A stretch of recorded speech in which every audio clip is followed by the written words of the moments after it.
Silakan moderator. Iya. Shalom, selamat malam. Kita bertemu lagi dalam pengajaran malam ini bersama biasa Pak Dwi. Kamis hari ini tanggal 23 ya? 23 Maret 2023. Malam ini kita akan membongkar kelicikan, kebohongan yang disampaikan oleh saudara Kainama, ya, yang ya kita akan langsung saja kita panggil pengajar kita Bapak Dwi. Pak Dwi, shalom, apa kabar? Shalom, baik Bu Gusti. Ya, sudah siap ya malam ini kita bongkar kebohongan mereka. Silakan Pak Dwi. Oke. Ya, kita hari ini akan membahas tentang Kainama ini ya. Jadi dia suka membuka-buka Alkitab Kristen dan menerangkan atau menafsirkan semaunya. Nah, ini salah satu dalam video ini ya. Ini sudah ditonton 4,3 juta. Bayangkan ya, apa yang disampaikan nggak benar dan sudah ditonton oleh jutaan orang. Dan ini adalah hak kita ya, hak jawab kita ya. Jadi kita tidak bermaksud untuk menyerang Muslim, tapi untuk meluruskan apa yang disampaikan ini ya. Dan ini luar biasa kalau kita lihat dari 4,3 juta ini komentarnya luar biasa ya. Masya Allah, bangga banget punya mu'alaf yang otaknya jenius untuk mencari kebenaran agama. Sampai saya yang Muslim dari lahir tidak terpikir sedalam itu. Terima kasih guruku, engkau memberi pelajaran untukku. Wah, luar biasa ya. Dibilang jenius. Nanti kita akan lihat seberapa jenius dia. Kemudian ada lagi nih. Masya Allah, Ustadz Kainama sangat layak memperoleh gelar profesor. Wow, mantap. Atas kajian yang sangat berguna bagi orang yang beragama dan berpikir cerdas. Jadi sangat-sangat diagungkan ya. Pakai bahasa Ibrani gitu. Nah, saya harus turun tangan ini pakai bahasa Ibrani menafsirkan kitab orang seenaknya ya. Jadi ini hak jawab kita. Mudah-mudahan banyak orang yang mulai terbuka, mestinya nggak dengar langsung percaya begitu saja ya. Nah, kita akan tonton dulu ini nanti ada beberapa kali kita akan tonton dari menit ke-10 sampai 14:24. Nanti saya akan komentari ya. Nanti silakan petugas Aisyah. Ya.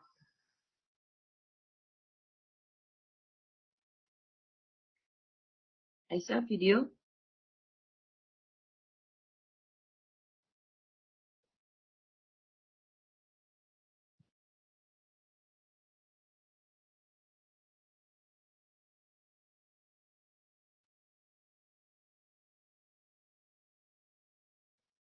TNKH itu nggak bisa dibaca. Ini yang saya mau terangkan.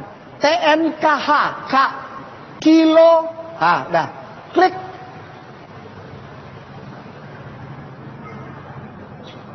Dibacanya dari kanan ke kiri. Saya sudah janji sama beberapa orang yang ketemu saya tadi pagi.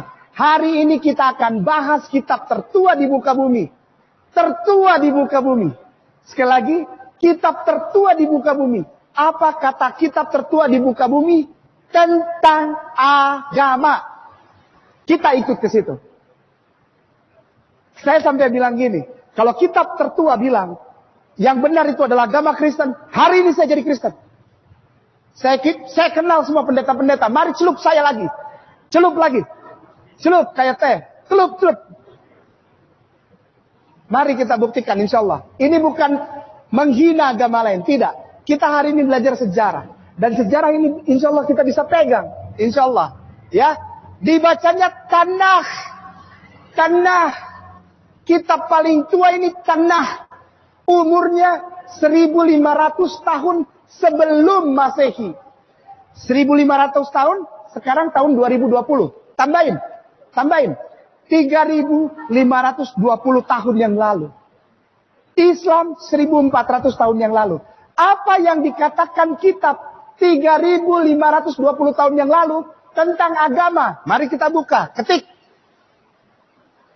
Genesis 1. Ini baru masuk nih kalau 1. Genesis in Hebrew. Klik. Ini kitab tertua di muka bumi. Kok aku baru buka? Ya. Selama ini nggak ada yang mau buka ini. Klik. Nekon.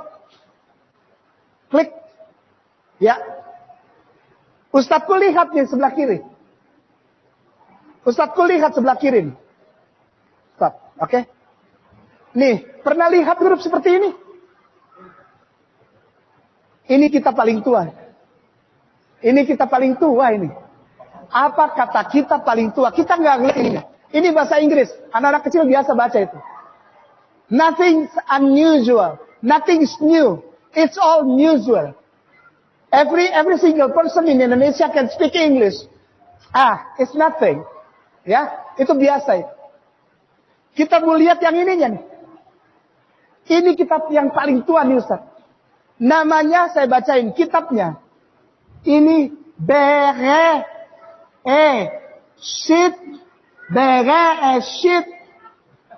Bereshit tidak R. Tapi Bere. Ini bahasa Ibrani. Bukan Yahudi.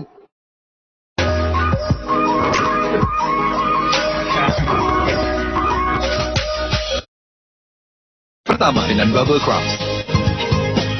Macassar Crispy Bubble Crumbs. Bukan Yahudi. Ibrani. Bahasanya Bapak Abraham. Bahasanya Nabi Ibrahim alaihissalam. Hebrew. Ustaz gantian boleh? Jadi down. Karena tiba-tiba dibilang Hebrew. Bener, berarti ada yang tahu. Bukan cuma gua. Hah? Oh, fans. Oh, iya. Saya aja nggak pernah nonton saya sendiri. Yang sering nonton ini. Ini bacanya Beresit, Bara. Aku mau Ustadz Wawan minta tolong dari sini sampai sini di blok. Dari sini sampai sini di blok. Cepat saja, copy. Ada yang mau tulis, silakan tulis. Buka Google Translate. Pelan-pelan ya. Tapi cepat, jangan lama. Gitu ya.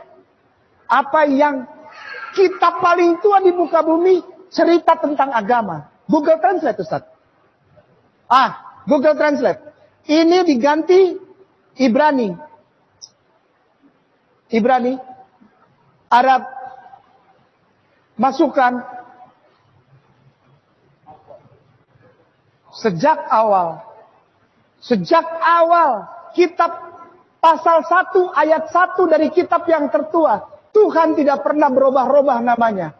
Namanya langsung sambung. Ustadz ini diemin ya. Jangan ditutup ya. Baik. Balik ke sini Ustadz. Balik lagi. ke... Ya. Nanti kita tonton lagi. Nah, sekarang kita lihat ya. Oke, kitab Kejadian pasal 1 ayat 1. Oke, Bereshit bara Elohim et hasamai wa et haaretz. Nah, ini kalau tadi bilang ya, Elohim adalah nama. Nah, nama. Nah, ini persoalan nih. Kalau di translate ke Arab, ya ilah ya, atau Allah ya wajar saja. Itu bahasa Arab ya. Tapi ini ada padanan kata, jadi ini bukan nama ya. Jadi itu sudah persoalan sendiri ya. Itu sudah nggak benar. Elohim. Nah kalau di Arab, nah Allah atau ilah. Kalau di bahasa Inggris, God. Kalau bahasa Yunani, Theos. Kalau Portugis, Deus. Nah, coba. Ini kalau nama nggak mungkin ya. Jadi ini bukan nama, ini sebutan umum loh. Karena bisa diterjemahkan tempat-tempat lain. Jadi itu bisa beda ya. Kalau nama kan nggak terlalu ya. Misalnya Yesus, Jesus, Isa. Jadi ada mirip-miripnya. Kalau ini dari Google Translate ini beda lah. God, Theos, Deus. Jadi ini bukan nama, ini sebutan umum. Jadi di situ kayak nama sudah salah ya. Ini bukan nama. Nah, coba bayangkan kalau orang Inggris juga mengklaim sama seperti tadi ya. Oh, Tuhan kita namanya God, sudah ada di kitab tertua. Atau orang Yunani bilang, oh Tuhan kita namanya Theos, sudah ada di kitab tertua. Nah, kalau masing-masing mengklaim gimana jadinya? Jadi ini satu ya salah ya, satu kesalahan. Dia anggap itu Elohim itu nama ya, padahal Elohim itu sebutan umum ya, bukan nama ya. Jadi tadi dia bilang nama Tuhan itu Allah, nama itu satu kesalahan karena kitab tertua itu dia punya Tuhannya itu punya nama sendiri ya. Allah itu punya nama. Elohim itu punya nama ya. Nah, perhatikan ini. Mana Sony bisa baca? Bisa, Pak. Wayomer Mose el Elohim hine anochi wa el bene Israel ve amarti lachem Elohei avoteichem selahani aleichem we amru li masemo ma omar aleichem. Ya, Wayomer Mose el Elohim. Lalu Musa berkata kepada Elohim, kepada Elohim ya. Sini. Nah, ini itu interjeksi ya. Lihatlah. Anoki ba, aku datang kepada Bani Israel, kepada Bani Israel, karena orang Israel. Bu amarti dan aku berkata lachem kepada mereka. Elohe avotechem, Allah nenek moyang kalian, selahani mengutus aku alechem kepada kalian. Wa amru. Lalu mereka berkata kepadaku, mah semu. Bagaimanakah atau apakah namanya? Mah, apakah Umar alechem? Apakah yang akan aku katakan kepada mereka? Jadi di sini sudah ada Elohim, tapi Musa masih bertanya, siapa namanya? Nah, nama. Jadi Elohim itu bukan nama. Kalau Elohim nama ya Musa nggak perlu tanya siapa namanya, gitu kan? Karena memang bukan nama Elohim itu. Nah, jadi kayak nama ini sudah salah di titik awalnya saja sudah salah. Ya. Selanjutnya ayat yang ke-14. Ya, monggo Mas Sony. Wayomer Elohim el Mose ehye asher ehye Wayomer ko tomar lifnei Israel ehye selahani aleichem. Ya, Wayomer Elohim. Allah berkata El Mose kepada Musa. Nah ini dari kata hayah, imperfectnya ya. Kalau bahasa Indonesia adalah aku yang apa itu? Aku adalah aku gitu ya. Wayomer. Lalu ia berkata, Koh Tomar, demikianlah kamu katakan kepada Bani Israel ya. Aku mengutus kalian. Nah itu, sebenarnya ini ini itu pelajaran tersendiri ya. Saya tidak akan jelaskan panjang lebar karena itu berkaitan dengan grammar ya. Kalau di bahasa Indonesia aku adalah aku ya. Lalu firman Allah kepada Musa, aku adalah aku. Beginilah kau katakan kepada orang Israel, akulah aku. Nah ini ehyar, ehyar. Walaupun ini sebenarnya kurang begitu tepat ya, karena terjemahan kadang-kadang bisa. Lalu selanjutnya muncul kata ini. Ya, coba lagi.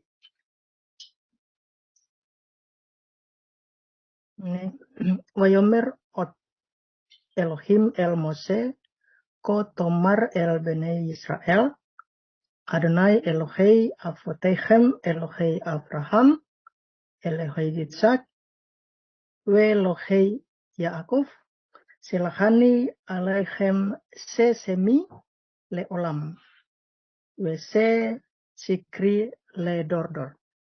Ya, wa yomer ot Elohim el Mose. Allah berbicara lagi atau berkata lagi kepada Musa, demikianlah koh tomar, kamu katakan el bani Israel kepada bani Israel. Nah, muncullah kata ini ya, Yod-He-Wo-He. Orang Israel sekarang menyebutnya sebagai Adonai ya.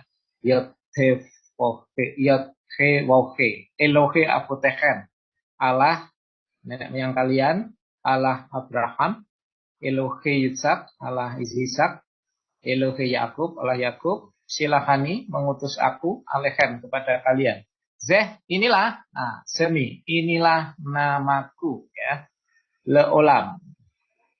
Zeh zikri ledodor, dan inilah kalau di bahasa Indonesia itu, kalau di bahasa Indonesia, itulah sebutanku ya. Inilah namaku leolam selama-lamanya. Jadi namanya ini ya. Jadi Elohim bukan nama.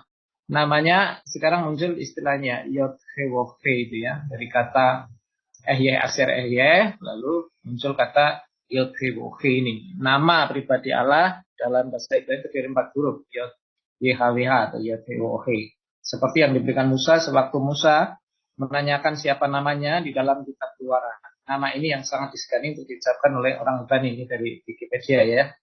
Jadi Elohim itu bukan nama, itu kayak nama sudah ngawur, dari situ aja udah salah ya. Kalau Elohim nama, Musa nggak perlu tanya lagi, di sini udah ada Elohim ya. Siapa namanya, gitu kan? Lalu Tuhan bilang semi, semi, inilah namaku selama-lamanya. Lalu muncul Yod-He-Wo-He ini ya. Jadi namanya Yod-He-Wo-He. Yod-He-Wo-He itu ya mungkin ada yang baca Yahweh. Nah, tapi itu namanya ya. Jadi yang pertama dia sudah salah.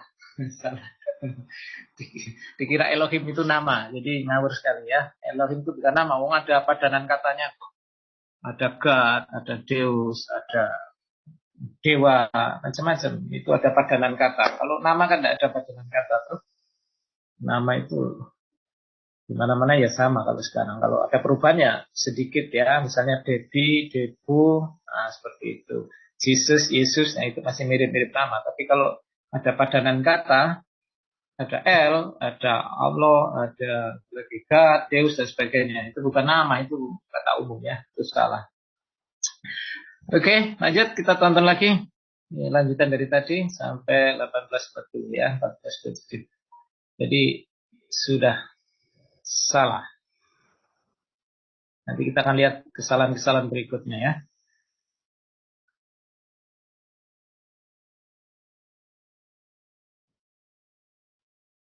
Ke Mekon Mamre, yang lain silakan diingat atau dicatat.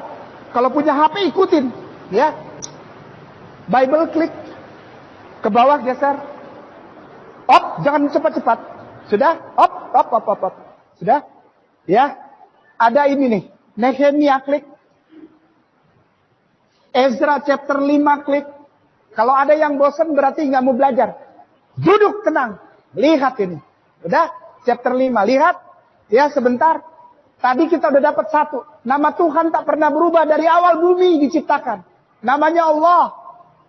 Yang memanggil Tuhannya Allah agamanya apa? Simpan dalam hati. Simpan dalam hati. Jangan diucapkan dulu.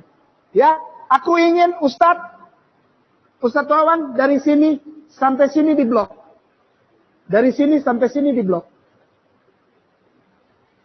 Blok. Satu lagi op. Oh kebanyakan op. Copy. Masuk lagi ke Google Translate. Dikali dulu.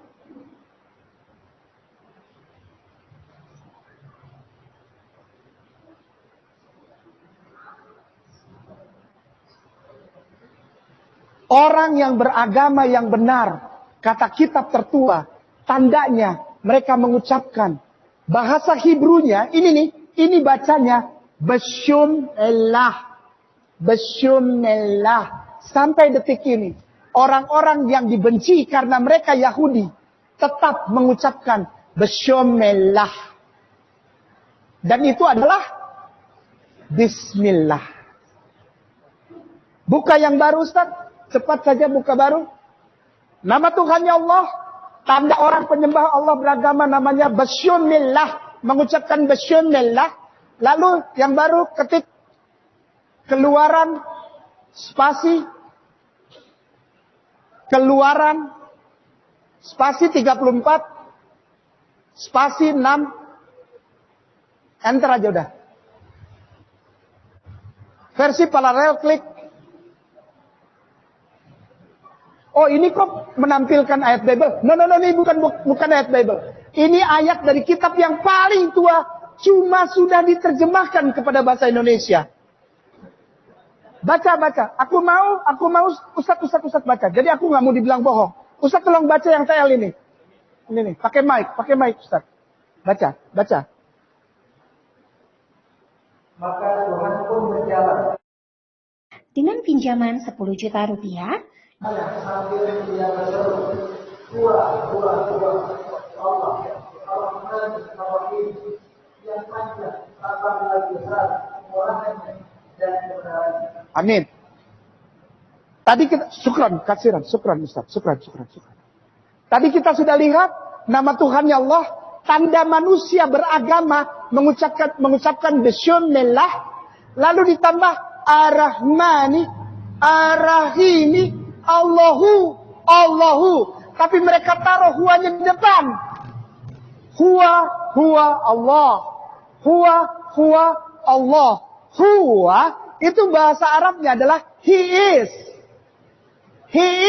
Dialah. Huwa. Hunna perempuan. Huwa laki-laki. Jadi bukan berarti Allah itu punya jenis kelamin laki-laki, tidak. Dialah Allah. Maksudnya begitu. Cuman tidak disadari bahwa itu sedang membenarkan agama. Agama yang benar, nama Tuhannya Allah, Bismillah, Ar-Rahmani, Ar-Rahimi, Allahnya huwa. Sambung. Ustaz, ini ada keluaran. Ini angkanya diganti, angkanya. Klik ini, klik 3. Oke, kita dulu. Nanti lanjut lagi. Ya. Memang ya. Profesor ini loh. Jenius loh. Ya, nama Tuhannya adalah Allah tadi ya.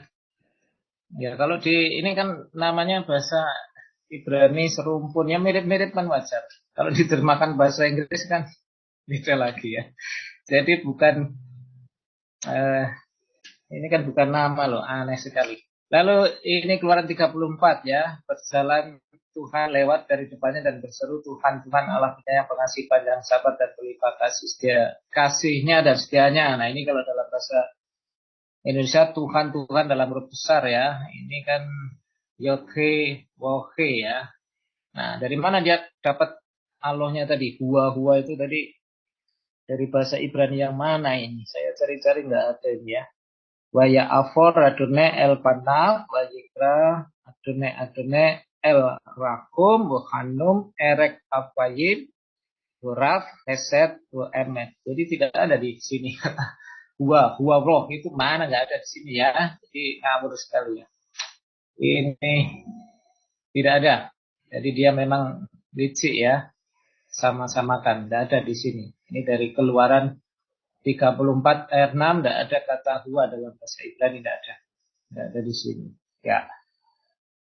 Oke, lanjutkan lagi. Kita tonton lagi.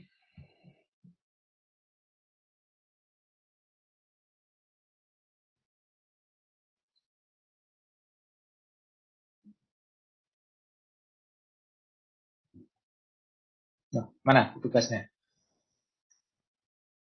Aisyah.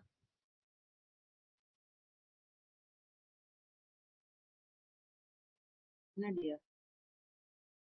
Mana hilang?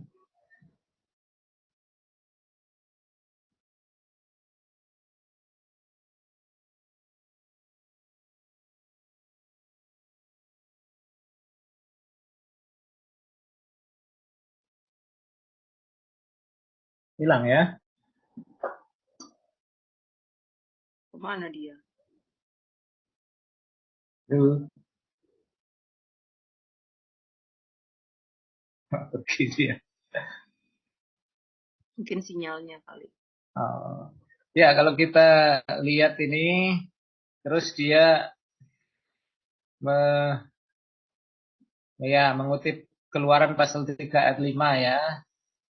Lalu ia berfirman, janganlah dekat-dekat, tanggalkan kasutmu dari kakimu, sebab tempat di mana engkau berdiri itu adalah tanah yang kudus. Jadi dia mengambil ayat ini, lalu dia bilang kalau ibadah itu lepas sepatu ya, lepas sandal, lepas kasut. Nah sebenarnya ini kan konteksnya beda ya, konteksnya ini Musa sedang menggembalakan kambing domba, lalu Tuhan menampakkan diri dalam nyala api. Dalam apinya keluar dari semak duri, tapi semak duri itu tidak terbakar. Lalu Musa heran, lalu dia bilang, aku akan menyimpang ke sana untuk memeriksa penglihatan itu. Makanya Tuhan berfirman, jangan dekat-dekat, tanggalkan kasutmu dari kakimu, sebab tempat di mana engkau berdiri itu adalah tanah yang kudus. Itu. Jadi ini tidak ada kaitannya dengan ibadah ke masjid ya. Ini kainama memang aneh-aneh. Lalu selanjutnya ini tentang, nah ini ada nggak ini? Nah ini yang perlu ini, ada kata masjid ini dalam Keluaran 30 ayat 20 ini. Kalau kita nggak nonton, nanti dikira kita yang fitnah ya. Coba dipanggil lagi Aisyah. Iya, iya. 1947 sampai 21 ini. Jangan kemana-mana, stay di sini. Iya. Nanti ada kata masjid itu. Nah ini nanti lihat bagaimana dia.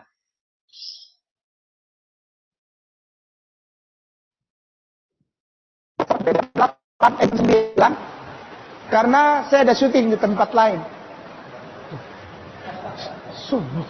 Kata Ustaz, ini Ambon ini udah mati lampu, sombong, banyak gaya, perfelen.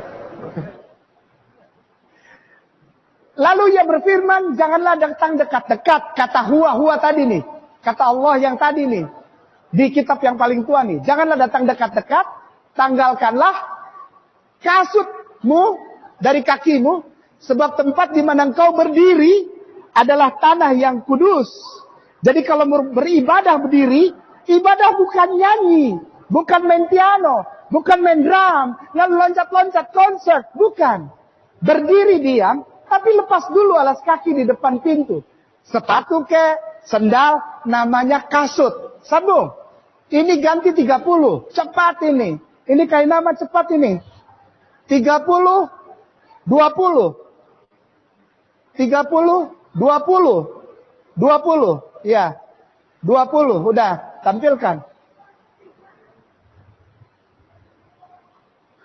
Apabila mereka masuk ke dalam kemah pertemuan, salah terjemahannya. Rumah ibadah, dibikin kemah pertemuan. Emang agama itu adalah pramuka. Kok kemah? Emang persami. Perkemahan Sabtu Minggu, jangan gitu. Ini bahasa aslinya tabernakel, rumah ibadah. Masjid. Nanti kita lihat ya. Apabila mereka masuk ke dalam masjid, kemah pertemuan, haruslah mereka membasuh tangan dan kaki dengan air. Sampai detik ini Yahudi itu kalau mau masuk sinagoge, rumah ibadah sinagog, mereka di depan itu selalu ada.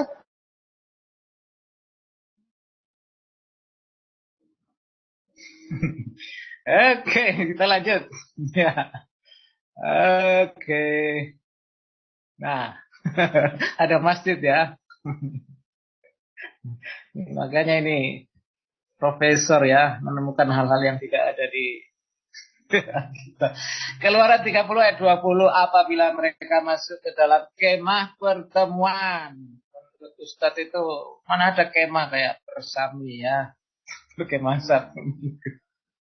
Haruslah mereka basuh tangan dan kaki dengan air supaya mereka jangan mati. Demikian juga apabila mereka datang ke mezbah itu untuk menyelenggarakan kebaktian dan untuk membakar korban api-apian bagi Tuhan. Nah, ini tidak tahu ini memang licik dia itu ya. Ini bahasa Ibraninya ohel. Ohel itu ya kemah, moed itu pertemuan, ya. Befuam el ohel moed, yirhatsu mayin, wolo yamutu o begistam el hamisbeah le saret le hafir iseh ladune.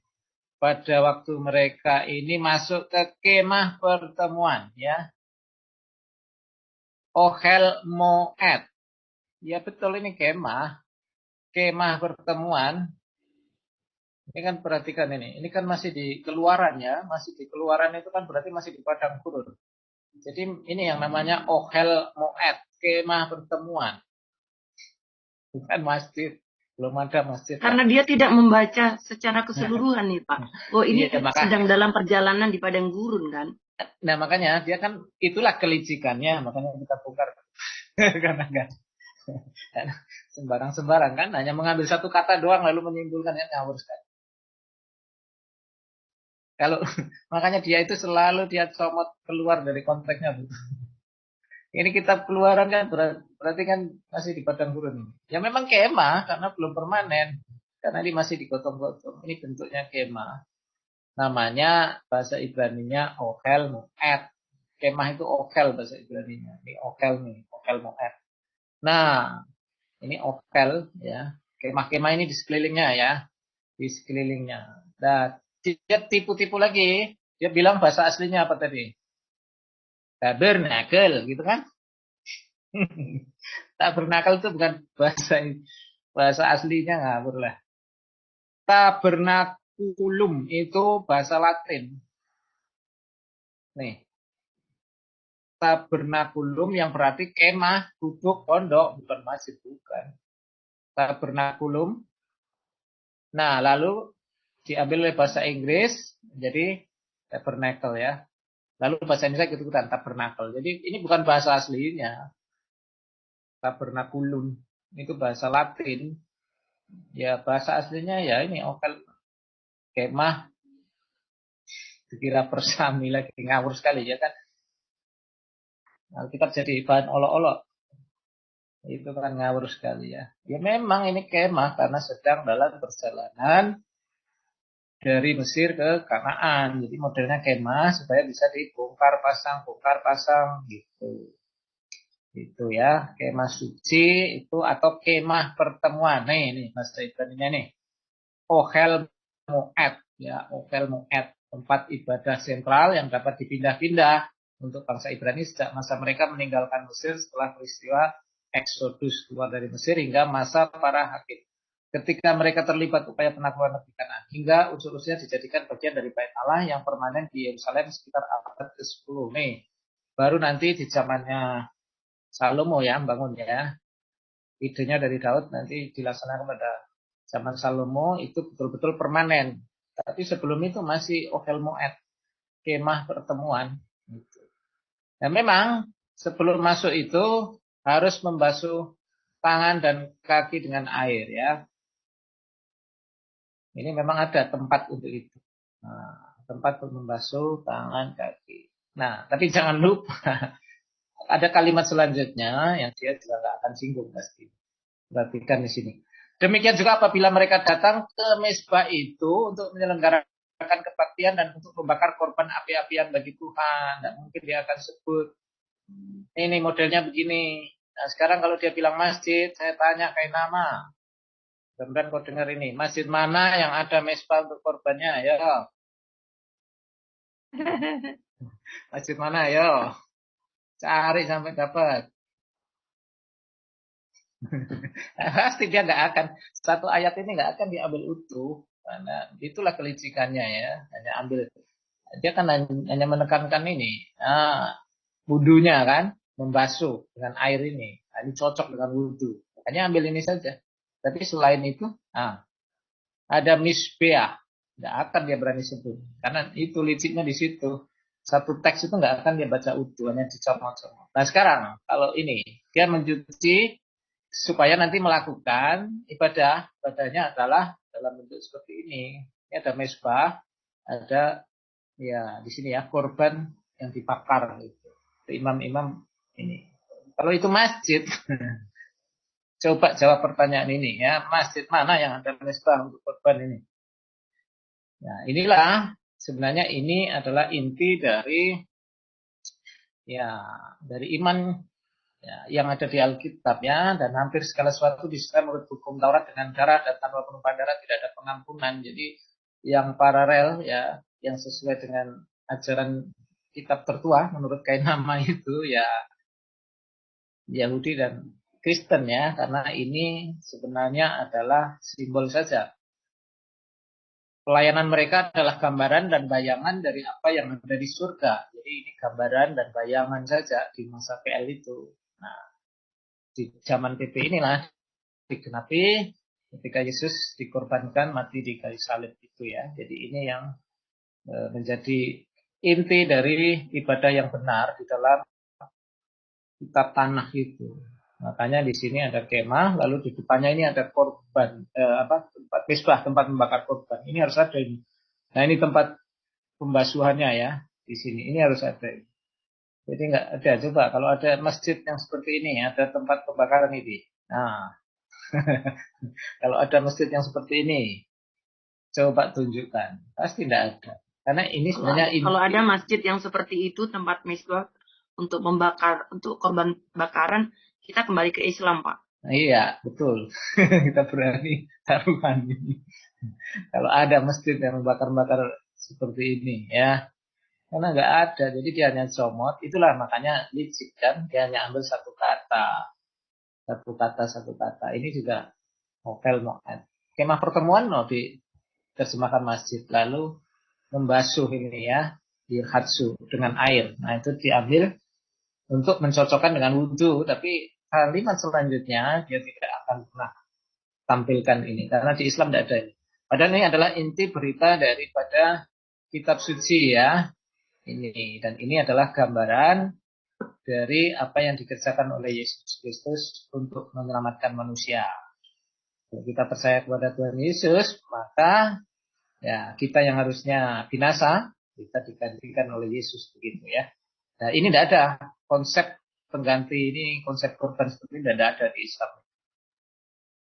Oke, jadi itu kelicikannya ya. Kata Okel Moed diterjemahkan masjid. Nah, dari kata tabernakel. Kata tabernakel itu aslinya dari bahasa Latin ya. Artinya kemah atau pondok. Jadi memang begitulah dia mengambil satu kata, tidak mau mengupas seluruh ayat. Oke, selanjutnya. Tunggu Pak Dwi. Gimana? Tadi kan dia bilang bahwa orang ibadah itu tidak nyanyi-nyanyi, ya. Saya boleh tampilin ayat nggak Pak? Saya boleh tampilin ayat. Di mana Raja Daud itu justru menyiapkan tim penyanyi, ya di 1 Tawarikh 25 ayat 1. Selanjutnya untuk ibadah Daud dan para panglima menunjuk anak-anak Asas, anak-anak Heman dan anak-anak Yedutun. Mereka bernubuat dengan diri kecapi, gambus, dan ceracak. Daftar orang-orang yang bekerja dalam ibadah ini ialah sebagai berikut. Nih di sini ada sebanyak nih jumlah mereka bersama-sama saudara-saudara mereka yang telah dilatih bernyanyi untuk Tuhan. Mereka sekalian adalah ahli seni. Ada 288 orang. Ya, jadi tuduhan kayak nama bahwa orang datang ke tempat ibadah itu bukan nyanyi-nyanyi. Itu salah ya. Kayak nama kamu salah. Kenapa kamu menjadi mu'alaf? Karena kamu nggak ngerti kitab suci. Nggak pernah baca Alkitab. Lanjut. Ya, terima kasih Bu Maya. Jadi dia tadi malah ambil kisah Musa itu loh. Musa suruh lepaskan kasutnya, lalu Musa berdiri di situ. Padahal itu kan konteksnya bukan ibadah. Jadi ibadahnya harus berdiri, nggak nyanyi-nyanyi. Ya, padahal di Alkitab teks lain. Ya, lalu kasih cuci tangan sampai bersih, lalu kubur, lalu tarik di hidung, lalu kasih keluar lagi. Sampai detik ini, Ustaz. Muka, tangan, ini apa? Baik, lepas alas kaki, Tuhan yang namanya Allah, Ar-Rahman Ar-Rahim, Huwa Allah. Lepas alas kaki, wudhu, sambung. Ini diganti, keluarannya diganti. Ayo Ustaz, keluarannya diganti. Ke bawah lagi, terus ini nih, Nehemia, op, 8:6. Setelah kita lepas alas kaki, wudhu, masuk di dalam ngapain? Main drum? Tidak boleh. Lalu Ezra, Nabi Uzair alaihissalam, memuji Tuhan Allah. Dia begini. Dia berdiri di depan, di belakangnya banyak orang. Belum ada tatanan sholat, karena Rasulullah belum lahir. Dia berdiri di depan, lalu dia angkat tangan dan bilang, Allah yang maha besar. Dan semua orang di belakang menyambut dia. Amin. Amin. Banyak orang di belakang. Sambil mengangkat tangan. Kemudian mereka berlutut. Itu sebetulnya bahasa Inggrisnya kneeling. Kneeling. K-N-E-E-L-I-N-G. Kneeling. Kneeling. Jadi setelah begini, dalam bahasa Ibraninya Hillel. Hillel dipakai oleh saudara kita Kristen dan Katolik. Hillel Eyah. Pernah dengar? Hillel Eyah. Kalau di sini Haleluya. Lo yang benar mana? Haleluya apa Hillel? Hillel Eyah. Itu bahasa Ibraninya, bukan Hale, bukan Hillel Eyah. Hillel, lalu kalau begini namanya Hillel Tehillah. Tehillah. Bahasa Ibrani tehillah. Puji-pujian. Kalau tulisan puji-pujian namanya tehillim. Bukan teh tubruk. Bukan. Bukan. Tehillah. Bukan teh pahit. Teh manis bukan. Teh tarik apalagi jauh.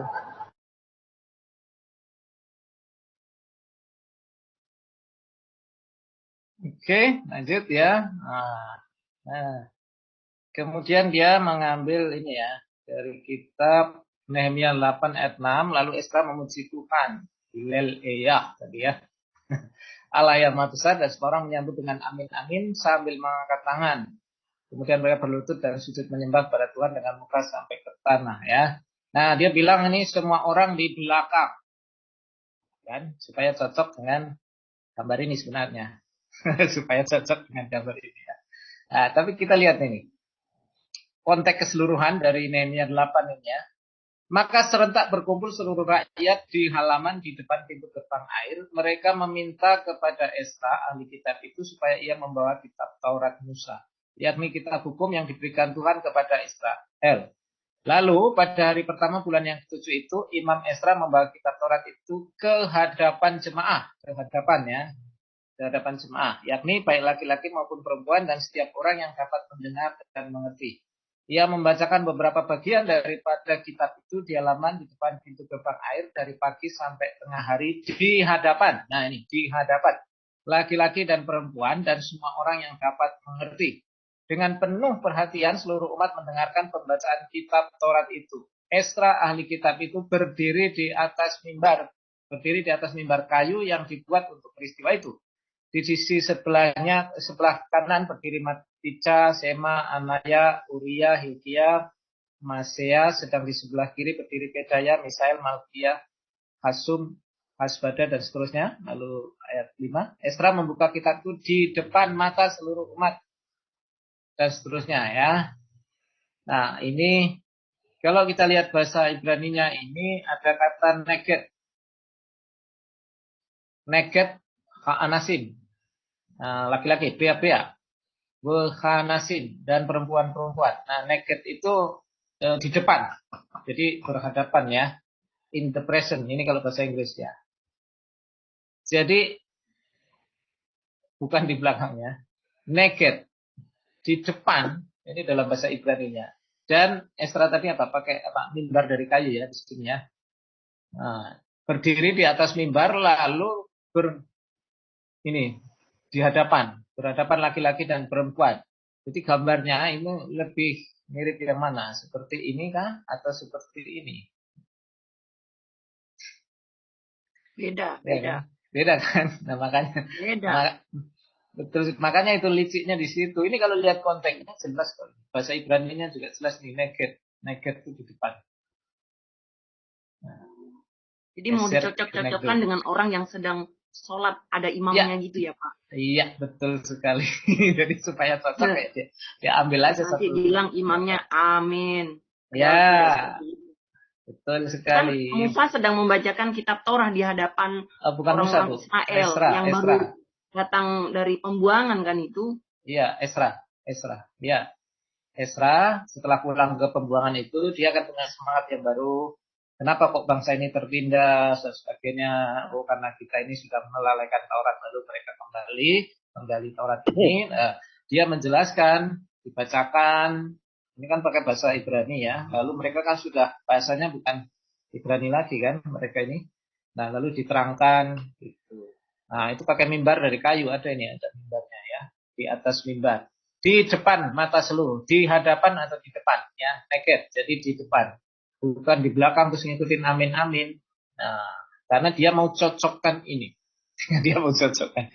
Jadi semua itu dicocok-cocokkan supaya cocok dengan agama Islam itu. Nah, makanya saya sebut licik orang ini, hanya ambil satu kata, gitu kan? Satu dua kata lalu dicocok-cocokkan supaya cocok dengan agama. Nah, kalau di sini kalau baca keseluruhan, ya pembacaan kitab Taurat itu ini juga Taurat Allah. Jadi yang dibaca ini ya, nah yang dibaca Taurat ya, bukan ini ya, bukan yang di sebelah kanan ya. Iya, kalau mau cocokkan sekalian lah. Kenapa nggak baca ini? Sekarang kenapa jadi ini kan? Mana yang menyimpang kan? Itu kan pertanyaannya. Jadi begitu ya. Selanjutnya Anda bisa simak sendiri, tapi setidaknya saya sudah tunjukkan bagaimana kelicikannya ya tentang orang yang ini ya berhadapan. Nah, dibilang dia di belakang. Lalu kemah pertemuan dibilang masjid ya. Terus yang ini tidak disebut yang korban-korban. Nah, begitulah cara dia untuk meyakinkan orang supaya agamanya itu, oke ya. Makanya banyak orang yang tersipu-sipu ya. Wah, otaknya ini jenius. Profesor ini kelasnya jenius. Nah, itu komen-komen dari mereka ya. Padahal sebenarnya begitu. Dia hanya comot-comot satu kata untuk menyesuaikan. Nah, video itu kalau diteruskan ya sunat dan sebagainya. Nah, sunat ya memang Yesus sunat karena orang Yahudi, bukan karena dia Islam ya. Ini perlu di share screen, Pak? Gimana? Ini perlu di share screen? Siapa nak? Oke, sudah. Ya, oke. Jadi itu yang saya sampaikan hari ini supaya ya kita semua tahu ya. Oke. Saya kira sudah yang udah, ini yang terakhir apa? Enggak usah lah, itu itu intinya ya itulah. Nanti Yesus sunat, jadi supaya cocok ya. Ibadahnya berdiri, amin, wudhu, terus orangnya sunat, terus nggak makan daging dan sebagainya. Pokoknya semua dicocok-cocokkan.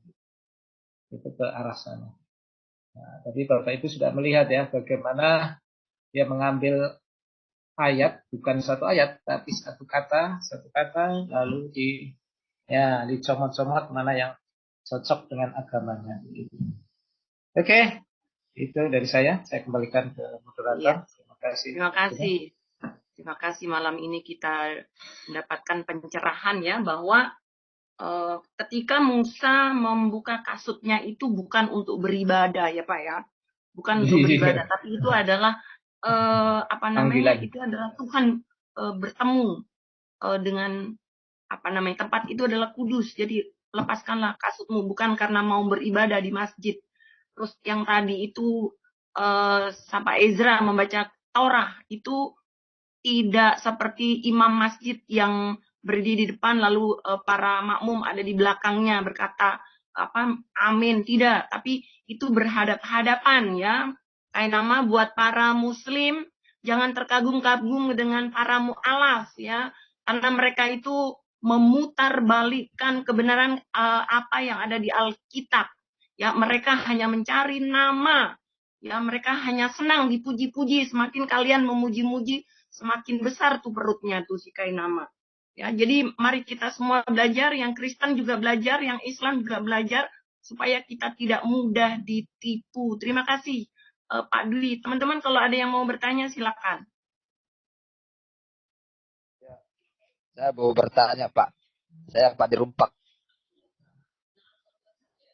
Ya. Silakan. Yang penting sesuai dengan pembahasan. Saya mau bertanya gini Pak.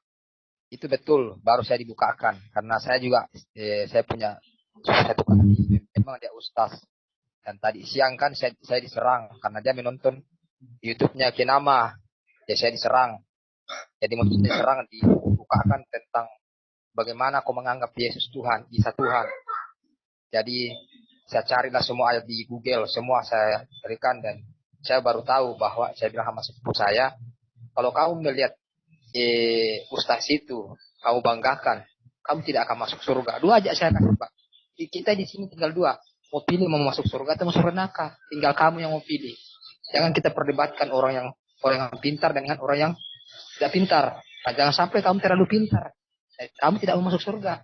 Karena jangan sampai kamu mengikuti orang terlalu pintar, akhirnya kamu terjerumus dalam masuk neraka. Jadi akhirnya sepupu saya itu stop mengirimkan video-video, karena ada banyak juga saya kirimkan tentang orang Kristen masuk Muslim. Jadi bagaimana pendapat kamu ini? Bagaimana tentang kamu ini? Ulang mungkin Kristen KTP, mungkin Kristen tidak baca Alkitab. Saya kasih mungkin dari nenek moyang cuma namanya Kristen, tapi tidak memahami tentang firman Tuhan. Nah ini baru saya dibukakan tadi, Bapak jelaskan tentang YouTube-nya Kinama. Jadi saya paham, nanti saya kirimkan seperti itu. Karena saya punya sepupu ini kan sudah mau bertobat, tapi dia nonton lagi channelnya Yusuf Kinama, akhirnya berubah lagi. Nah mungkin belum waktunya Tuhan. Tinggal saya mau doakan aja. Tinggal saya mau serahkan. Tinggal doa. Kita tidak boleh berdebat. Tapi bagaimana kita merangkul. Itu keluarga saya Pak. Sekali. Itu saya pertanyaan saya Pak. Terima kasih. Ya, terima kasih. Ya, dengan pertanyaannya, sharingnya. Terima kasih sharingnya. Nah, memang ini sudah 2 tahun ya. Mereka selalu begitu kayak nama ini. Dan orang Muslim selalu mengagung-agungkan ini. Kadang-kadang orang Kristen disodori begitu. Nggak bisa jawab juga ya.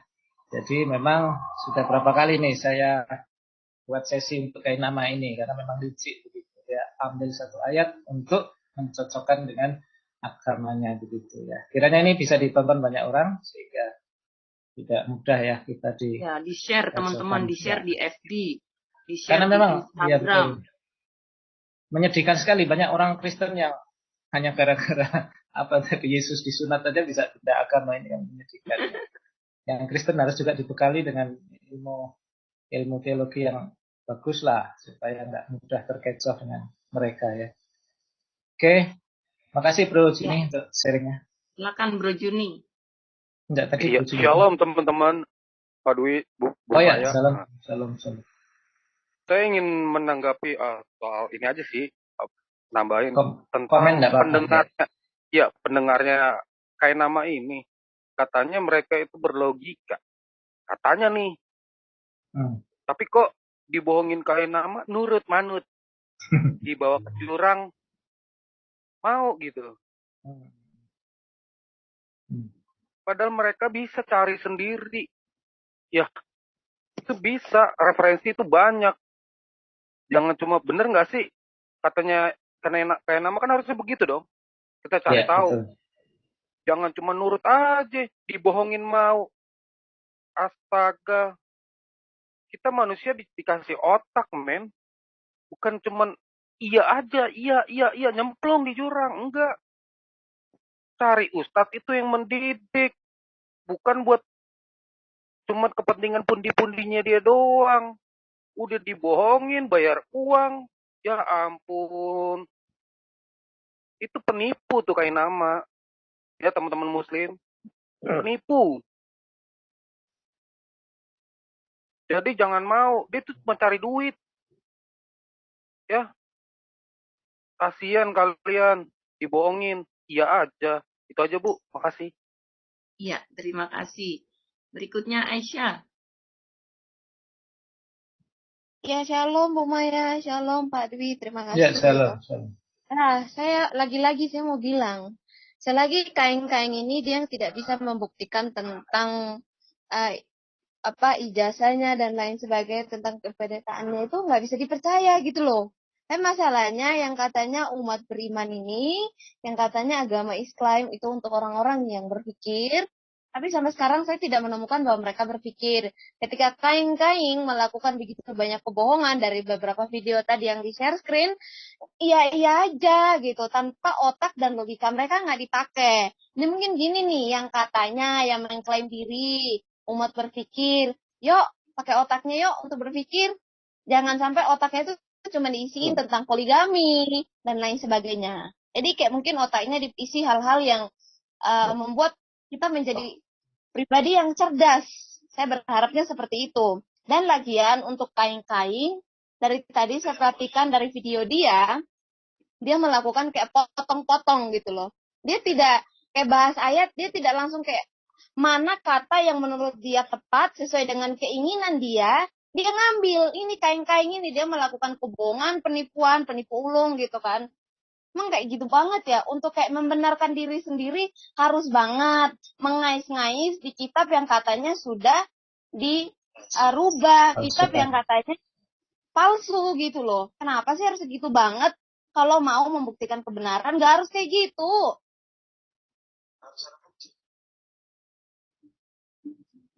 Ya, Neng Aisyah. Ya, terima kasih teman-teman tambahannya. Ya, kita sudah. Ada lagi yang mau nanya atau menambahkan? Bagaimana? Alfer, Yafet, yang lain? Silakan. Masih ada waktu. Bu Mai. Ya, Bu Mai. Salam. Ya, salam. Ya. Saya hanya mau nambahkan aja nih Pak Dwi. Saya pikir ya, orang Kristen ini cerdas. Jadi orang Kristen itu gak mungkin dibohongin si kain nama. Yang dibohonginnya umatnya sebenarnya. Nah, kita berdoa aja untuk umat-umat yang katanya berotak, katanya berakal, katanya berlogika, masih percaya sama itu manusia gitu. Kasihan manusia sebenarnya. Itu manusia kain-kain itu memang orang Kristen nggak ada satupun Pak. Coba tanyain orang Kristen percaya sama dia, tidak ada. Orang Kristen nggak mungkin dibohongin, tapi umat yang dibohongin ya supaya dia dapat duit. Gitu aja Pak dari saya Pak. Kasihan umat itu Pak. Terima kasih.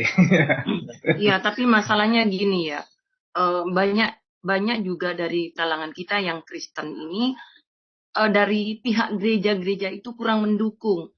Di mana jemaat itu banyak hanya sekedar Kristen.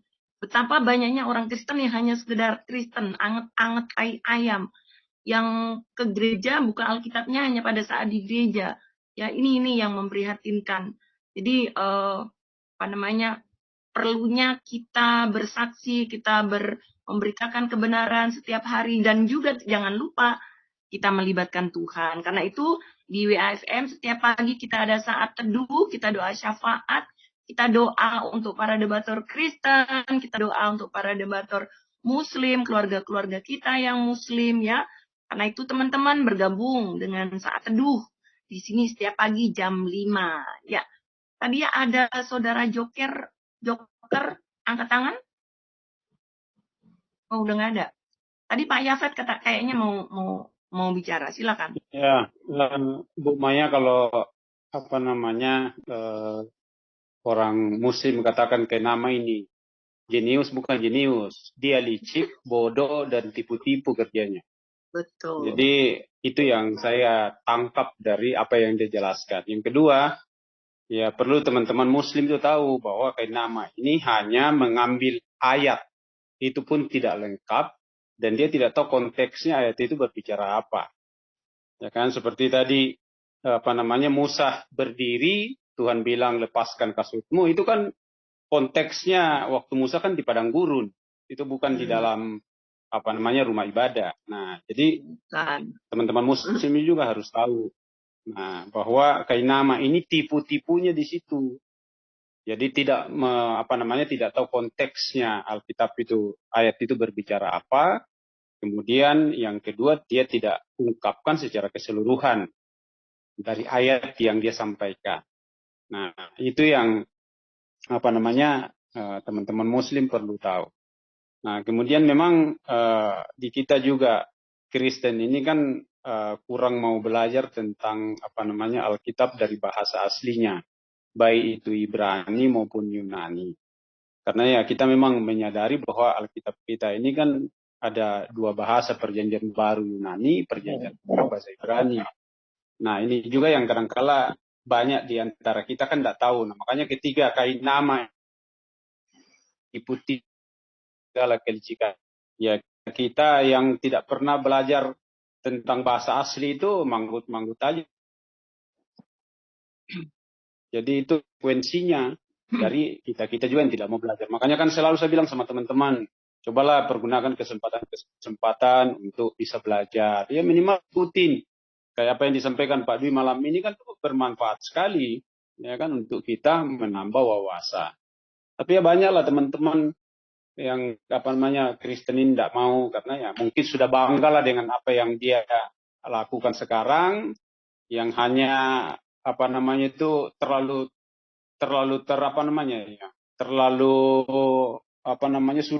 sudah puas dengan penglihatan, pendengaran. Itu tuh yang saya sesalkan gitu loh. Nah, cobalah belajar supaya banyak menambah pemahaman. Karena memang Alkitab kita ini kan bahasa aslinya Ibrani, Yunani. Nah, itu harus belajar. Ya mungkin kita tidak seperti pendeta-pendeta yang sekolah teologia, tapi minimal ada pemahaman-pemahaman lah yang kita bisa dapatkan. Nah, apa susahnya misalnya katakanlah mendengarkan 1 jam untuk menambah pengetahuan kita. Nah, ya mudah-mudahan lah dengan peristiwa-peristiwa ini dari pihak kita juga banyak belajar, pendeta-pendeta juga banyak memberikan penjelasan-penjelasan yang mumpuni kepada jemaat supaya tidak mudah oleh penyesalan kayak kain kotor ini gitu loh. Nah, saya kira gitu, Mbak. Iya. Iya. Jadi buat yang Kristen harus terus membaca setiap hari, membaca Alkitab setiap hari. Terus buat yang Muslim itu kalian juga wajib loh membaca kitab-kitab sebelum Quran. Itu kan perintah di dalam Quran itu ya, An-Nisa 136. Itu ada di dalam rukun iman kalian. Amantu billahi wa malaikatihi wa kutubihi. Wa kutubihi, beriman kepada kitab-kitab sebelum Quran. Beriman itu apa? Ya kalian harus do action, harus lakukan sesuatu, membaca, jangan hanya mendengar katanya-katanya, supaya kalian jangan mudah ditipu oleh para mu'alaf ini. Ya, berikutnya ada lagi, banyak yang angkat tangan nih Pak Dwi. Pak Muhammad Jibril, silakan. Shalom, selamat malam Bu Maya sama Pak Dwi. Mungkin saya sih melihatnya gini Pak, kayak tadi ya info itu kan Bapak membuat slide dengan infografis seperti itu membuat pengajaran buat kita. Oh ternyata seperti ini gitu. Jadi nggak liar, nggak kemana-mana gitu. Itu kan harusnya kita orang Kristen kan tahu gitu ya. Nah kenapa? Karena di Alkitab kita kan tidak ada tuh infografis seperti itu. Infografis seperti itu yang menyatakan bahwa dia seperti ini loh, Imam Ezra itu ternyata dia melakukannya seperti ini gitu. Sama seperti ketika pengajaran di dalam rumah-rumah ibadat, ya kalau mereka nggak tahu rumah ibadat Yahudi seperti apa, kemudian mereka nggak tahu sinagoga itu bentuknya seperti apa, kan kita nggak tahu ya. Bahkan kita sendiri orang Kristen pun kita nggak pernah tahu gitu apa yang Imam Ezra lakukan ya. Nanti kalau si bangkai itu ngomong seperti itu, ya dia ngambil setengah-setengah. Banyak teman-teman Kristen kita juga yang nggak tahu gitu ya. Ini sepertinya sholat gitu. Nah, seperti itu. Nah, terima kasih udah mencerahkan nih Pak Dwi, dengan infografis seperti itu menurut saya sih keren gitu, infografis seperti itu. Dan kalau bisa sih kayak dibuat PDF kali ya Pak Dwi ya, supaya kita bisa terhadap videonya Kain Lama yang di mana kita bikin PDF-nya, bahwa itu menjadi satu pengajaran yang baik buat kita gitu.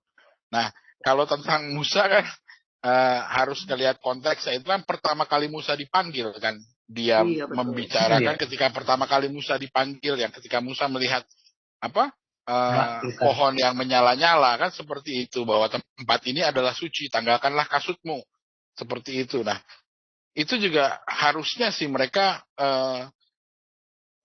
mengetahui tentang kitab Keluaran itu seperti apa gitu. Bukannya gara-gara ini diserupakan dengan tempat ibadah tertentu sehingga harus buka kasut kan, seperti itu. Buka sepatu. Terus yang kumur-kumur tadi, yang katanya kumur-kumur lah harus nyuci muka. Di mana di padang pasir Musa harus cuci muka? Kan nggak hanya tanggalkan kasutmu saja. Karena tanah yang kau injak ini adalah tanah suci kan, seperti itu bahasanya. Bukannya kumur-kumur kau, gosok gigi dulu, cuci muka dulu, kalau ada bangkai buang dulu bangkainya, itu kan gitu. Kan seperti itu ya, nggak seperti itu gitu loh.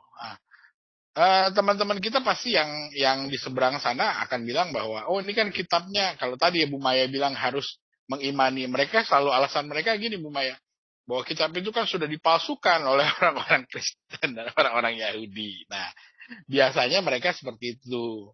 Dan kalaupun mereka mau tahu ya, misalnya kayak gitu kan, mereka harusnya sadar gitu, kenapa di dalam kitab itu tidak ada yang namanya hukum Taurat, sedangkan di dalam kitabnya orang Yahudi dan kitabnya orang Kristen itu semua hukum Taurat itu terdapat di situ dan lengkap gitu. Semua larangan, semua peringatan, seluruh hari raya yang diperbolehkan itu kan ada di situ di dalam kitabnya orang Kristen.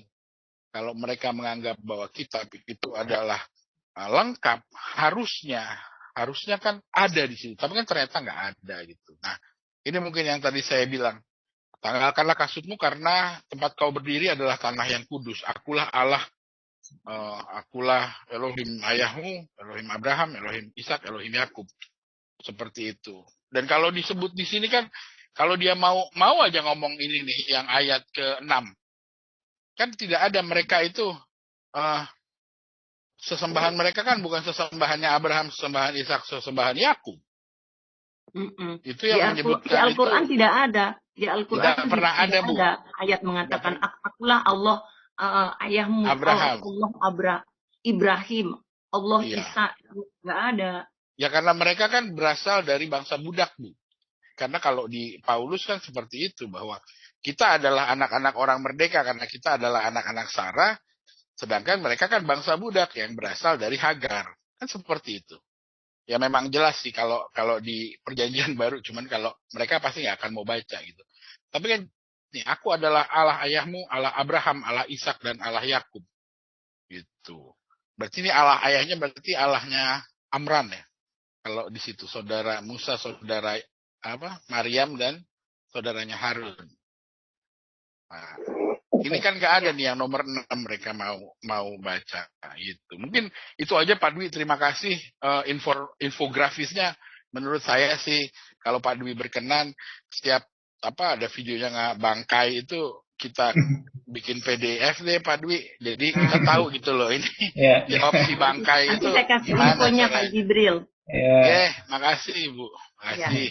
Nah, mungkin perlu saya baca ulang ya Pak Dwi ya, yang pertemuan Tuhan Musa bertemu dengan Tuhan untuk pertama kalinya di sini. Lalu malaikat Tuhan menampakkan diri kepada di dalam nyala api yang keluar dari semak duri. Lalu ia melihat dan tampaklah semak duri itu menyala, tetapi tidak dimakan api. Maka Musa berkata, baiklah aku menyimpang ke sana untuk memeriksa penglihatan yang hebat itu. Mengapa tidak terbakar semak duri itu? Ketika dilihat Tuhan bahwa Musa menyimpang untuk memeriksanya, berserulah Allah dari tengah-tengah semak duri itu. Jadi bukan di tempat ibadah, bukan di masjid, atas gunung, di atas gunung. Jadi ini di sini bukan di tempat ibadah. Ketika Tuhan berkata, mana tadi? Musa. Itu yang nomor 4. Ayat 5. Lalu ia berfirman, janganlah datang dekat-dekat. Tanggalkanlah kasutmu dari kakimu. Mengapa? Sebab tempat di mana engkau berdiri itu adalah tanah yang kudus. Jadi ini bukan tempat ibadah ya. Kainama, kamu jangan menipu para muslim. Teman-teman muslim, saudara-saudaraku yang tercinta, keluargaku, keluarga para ex-muslim, baca Alkitab ya, jangan mudah ditipu para mukallaf ya. Baca Alkitab karena itu adalah rukun imanmu yang wajib kalian lakukan. Itu kan rukun iman itu kan wajib dilakukan, bukan sunnah ya. Kalian tiap hari, setiap kali mau sholat selalu berkata amantu billahi wa malaikati wa kutubihi. Jangan cuma nyanyi-nyanyi, jangan cuma membaca tapi nggak tahu artinya ternyata. Oke, berikutnya ada Panda. Silakan Panda. Ya, sekarang teman-teman, saya cuma mau nambahin dikit aja. Ini cuma saran dia untuk pendukung Kainama.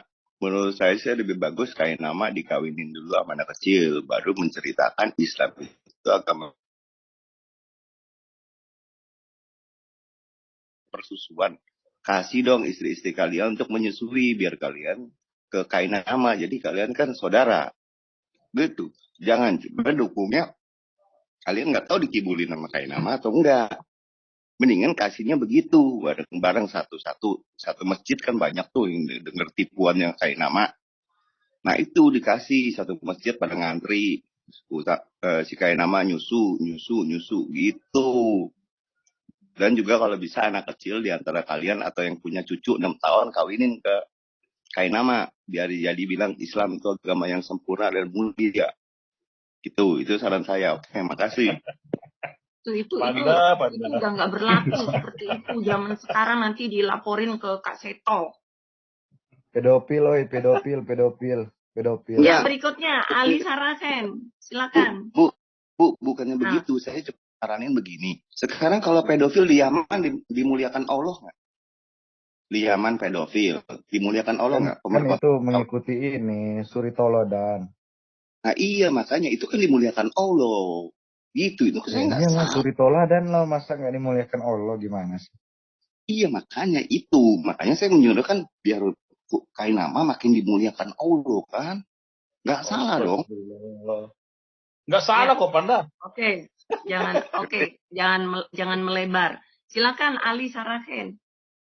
Ya, salam teman-teman semua. Saya cuma nambahin aja dikit ya yang tadi ya mengenai Kainama. Tadi saya ada dengar Kainama bilang katanya apa Elohim atau Allah itu nama ya gitu ya? Iya, betul. Waduh, itu ngaco sekali itu. Mungkin bisa dibuka Keluaran 15 ayat 11. Keluaran 15 ayat 11 mungkin bisa dibuka. Keluaran berapa? Itu 15 ayat 11, 11. Keluaran 15. Itu ngaco sekali itu, Mas. Kok bisa dari ajaran dari mana itu Allah Elohim jadi nama itu? Aduh. Berarti Theos, Dewa. Ayat 11 ya? Iya. Siapakah yang seperti engkau di antara para Allah ya Tuhan? Siapakah seperti engkau? Benar ini? Iya, betul. Siapakah seperti engkau mulia karena kekudusanmu? Menakutkan karena perbuatanmu yang masyhur. Engkau membuat keajaiban. Nah, di situ kan dikatakan, siapakah seperti engkau di antara para Elohim? Ya kita baca teks aslinya itu Elohim ya. Ya Tuhan di sini kan Adonai, dalam bahasa aslinya itu tetragrammaton atau YHWH kan. Nah jelas di situ bahwa Elohim itu adalah gelar ya, karena di situ kan para Elohim. Nah kalau dia mau tafsirkan bahwa Elohim itu nama Tuhan, berarti para Yahweh dong, para Adonai dong, masa Tuhan jadi banyak dong. Nah gitu ya, oke. Kemudian ayat selanjutnya di Yesaya 44 ayat 6 coba. Yesaya 44 ayat 6. 44 ayat 6. Yesaya 44 ayat 6. Ya. Beginilah firman Tuhan, Raja dan Penebus Israel, Tuhan semesta alam. Akulah yang terdahulu dan akulah yang terkemudian. Tidak ada Allah selain daripadaku. Nah, kan di situ kan Yahweh, Yotevaf itu kan berkata bahwa akulah yang terdahulu dan akulah yang terkemudian. Tidak ada Elohim selain daripada aku. Jadi jelas Elohim itu adalah gelar, bukan nama. Kalau memang Elohim itu nama, pasti Tuhan akan bilang gini, tidak akulah Elohim, tidak ada Yotevave selain daripada aku. Nah, itu kebalikannya begitu. Nah, gitu. Nah, siapa sih nama Tuhan dalam Alkitab itu? Coba dibuka Yesaya 42 ayat 8. 42 ya? Ya, Yesaya 42 ayat 8. Tunggu, tadi yang ayat tadi ayat keberapa nih? 6 ya? Ya, Yesaya 44 ayat 6. Nah, aku jadi teringat, akulah yang terdahulu dan kemudian ingat perkataan Yesus, akulah Alfa dan Omega. Ya Alfa kan? dan Omega, betul. Itu Jadi korelasinya jangan katakan bahwa Yesus itu bukan Tuhan. Siapa yang berani berkata, akulah Alfa dan Omega yang awal dan yang terakhir. Hanya Tuhan itu. Betul itu. Itu korelasinya di Wahyu ya, 22 ayat 13 itu korelasinya. Iya. Ya, coba dibuka. 42 ayat.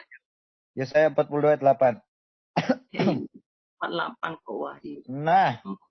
Tunggu. Yesaya berapa? 42 ayat 8. 42 8. Oh, ayat 8. Aku ini Tuhan, itulah namaku. Aku tidak akan memberikan kemuliaanku kepada yang lain atau kemasyhuranku kepada patung. Nah, jelas ya, di sini Yotevave itu berkata bahwa aku ini Yotevave, akulah Yotevave, Ani Yotevave, itulah namaku. Jadi Yotevave sendiri mengaku bahwa itulah namanya. Jadi bukan Allah, bukan Elohim. Elohim itu kan jelas kita sudah baca dalam Keluaran 15 ayat 11, Yesaya 44 ayat 6, itu adalah gelar. Bukanlah sebuah nama. Nama Tuhan itu siapa? Nama Tuhan itu adalah Yod-He-Vav-He gitu. Nah, tadi saya membaca di live chat, ada yang menuduh Yesus bukan Tuhan ya. Nah, Matius 23. Ya, Matius 23 34. Matius 23. Nah, ya, saya buka di punya saya juga. 23 ayat 34. 34. Matius 23 ayat 34, sebab itu lihatlah, aku mengutus kepadamu nabi-nabi, orang-orang bijaksana dan ahli-ahli Taurat. Separuh di antara mereka akan kamu bunuh dan kamu salibkan, yang lain akan kamu sesah di rumah-rumah ibadatmu, dan kamu aniaya dari kota ke kota. Nah, itu yang berkata siapa di ayat itu? Matius 23 34. Yesus berkata, aku mengutus kepadamu nabi-nabi. Nah, siapa yang bisa mengutus nabi? Hanya Tuhan. Nah, kita lihat ya di dalam 2 Tawarik 24 ayat 19. Ya, bahwa yang mengutus nabi-nabi itu Yotevave, bukan manusia. 2 Tawarik. 2 Tawarik 24 ayat 19. 24 ayat 19. 24 ayat 15. Ayat 19. 2 Tawarik 24. Ya, ayat 19. Namun Tuhan mengutus nabi-nabi kepada mereka. Supaya mereka jelas. Kepada. Ya, tadi kan Yesus berkata, aku mengutus kepada Bani Israel nabi-nabi. Nah, di sini Yotevave mengutus nabi-nabi kepada Bani Israel. Berarti Yesus adalah Yotevave. Yesus adalah Elohim itu sendiri gitu. Jelas ya? Oke, itu dulu Bu Iya. Bu Maya. Banyak sekali sebetulnya ayat-ayat tentang keilahian Yesus. Ketika Yesus berkata, aku memberikan hidup kekal. Siapa sih yang bisa memberikan hidup kekal kalau bukan Tuhan? Kok berani sekali Yesus berkata, aku memberikan hidup kekal. Atau di Wahyu 22 ayat 12, aku akan datang segera memberikan upah kepada setiap orang menurut perbuatannya. Siapa yang memberikan upah di akhir zaman nanti? Ya, kalau bukan Tuhan itu hanya Tuhan. Iya. Ya, berikutnya Ibnu Syafi'i, silakan.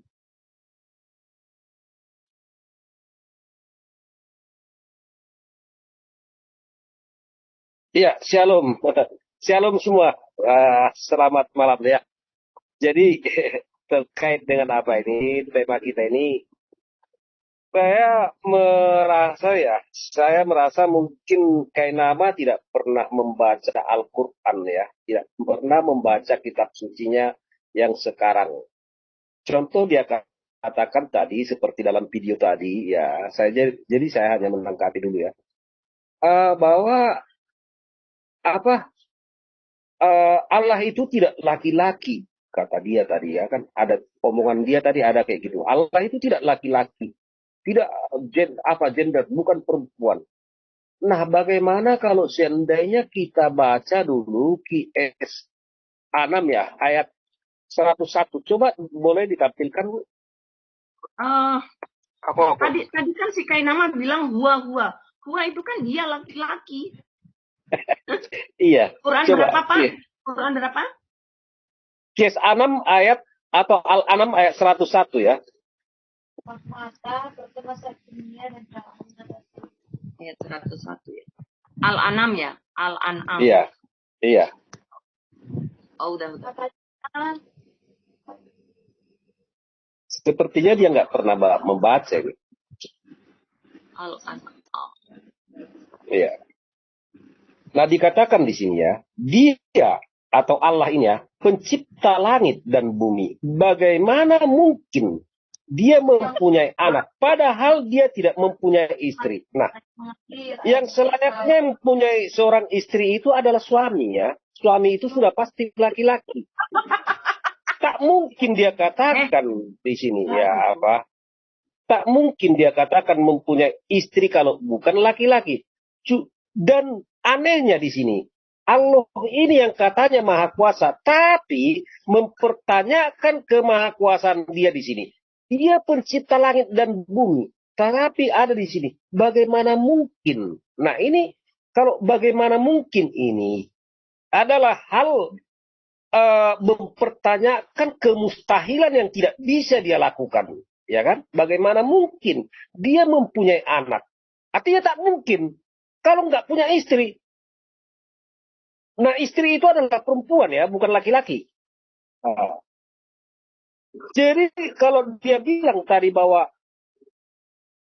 Allah itu bukan laki-laki, lalu bagaimana mungkin dia mempunyai anak padahal tidak mempunyai istri? Atau kita coba dulu baca lagi QS 27 ayat 17 ya. 27 ayat 17 saya rasa.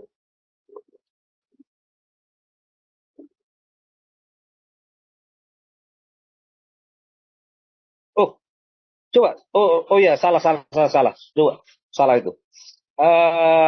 Bentar ya. Bentar, saya coba apa? Saya lupa mungkin. Bentar ya.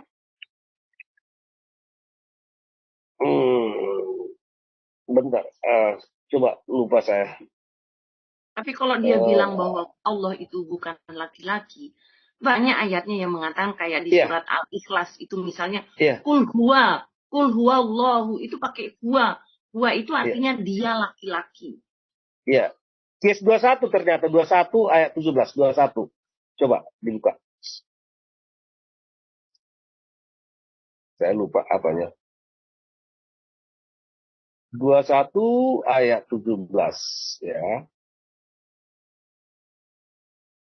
Nah dikatakan di sini, seandainya kami hendak menjadikan sesuatu sebagai permainan, tentulah kami akan membuatnya dari sisi kami jika kami benar-benar.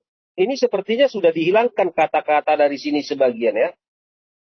Sebenarnya di sini kalau dalam Quran yang lama, seandainya kami hendak membuat suatu permainan anak dan istri sebenarnya ini ya, tentulah kami akan membuatnya dari sisi kami. Itu dalam bahasa yang Quran yang lama ya.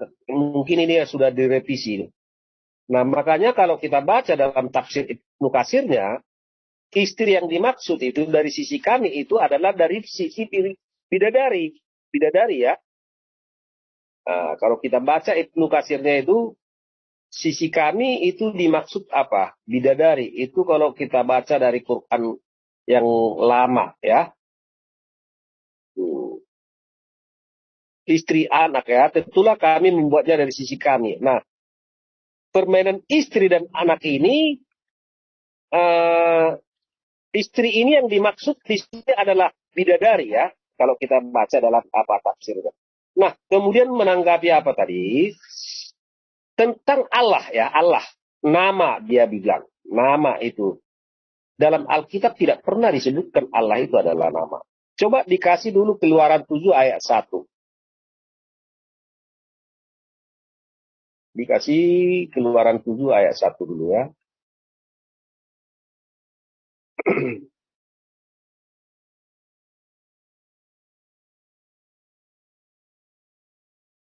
Nah, dikatakan di sini ya. Demikian, coba agak diturunkan, Bu. Agak diturunkan dulu. Berfirmanlah Tuhan kepada Musa, ya. Lihat, aku mengangkat engkau sebagai Allah. Tuhan mengangkat Musa sebagai Allah, coba. Apakah Musa itu pernah jadi Allah? Atau jadi apa? Tuhan semesta alam. Artinya ini sebagai Allah, itu berarti bukan Yahweh. Tetapi adalah sesuatu yang harus dipatuhi, ya. Lihat, aku mengangkat engkau sebagai Allah bagi Fir'aun dan Harun, ya, abangmu. Abangmu akan menjadi nabimu, katanya. Jadi bukan nama ini, Allah ini bukan nama. Itu yang tidak dipahaminya. Kemudian tentang ada tadi tanggapan Yesus bukan Tuhan. Nah, yang di lab chat itu ya tadi kan, Yesus bukan Tuhan. Nah, dalam Quran sendiri kalau mereka menyamakan Isa sama dengan Yesus, ya. Coba pertama kita buka dulu QS apa ya? Itu di Ali Imran 45 itu siapa yang terkemuka di dunia dan akhirat sih? Iya. Wajihan fid dunya wal akhirah siapa? Iya. Itu kan hanya Tuhan. Ya, kasih dulu QS 7 ayat 187 coba. 7 ayat 187. Iya. Nah, ditanya di sini ya, mereka menanyakan kepadamu dalam kurung Muhammad atau orang-orang di sekitar Muhammad ini bertanya kepada Muhammad tentang kiamat. Kapan terjadi? Katakanlah, sesungguhnya pengetahuan kiamat itu ada pada Tuhanku, ya. Ini ya, ingat ini Tuhanku. Tidak ada seorang pun yang dapat menjelaskan waktu terjadinya selain dia atau selain Tuhan ini. Kiamat itu sangat besar, sangat berat huru-haranya bagi makhluk yang di langit dan di bumi. Tidak akan datang kepadamu kecuali secara tiba-tiba. Mereka bertanya kepadamu seakan-akan engkau mengetahuinya. Katakanlah Muhammad, sesungguhnya pengetahuan tentang hari kiamat ada pada Allah, katanya di sini ya. Tetapi kebanyakan manusia tidak mengetahui. Artinya kalau kita amati ini, hanya Tuhan yang tahu hari kiamat. Tidak ada seorang pun, atau tidak ada manusia yang tahu ya. Jadi kalau ada yang mengetahui hari kiamat, itu berarti bukan manusia biasa. Nah, sekarang kita baca QS 43 ayat 61. 43 ayat 61 ya.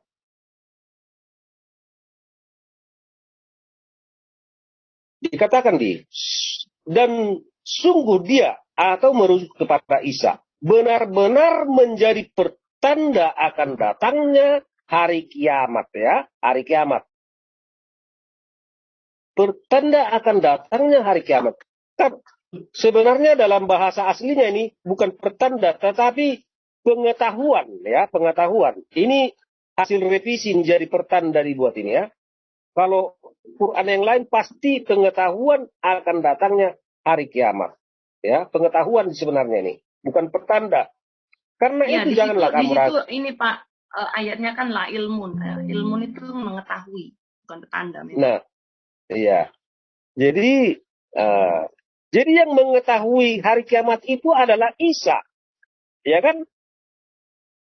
Nah, dikatakan tadi dalam QS 7 ayat 187, tidak ada seorang pun manusia yang tahu, tidak ada manusia atau tidak seorang pun yang tahu hari kiamat.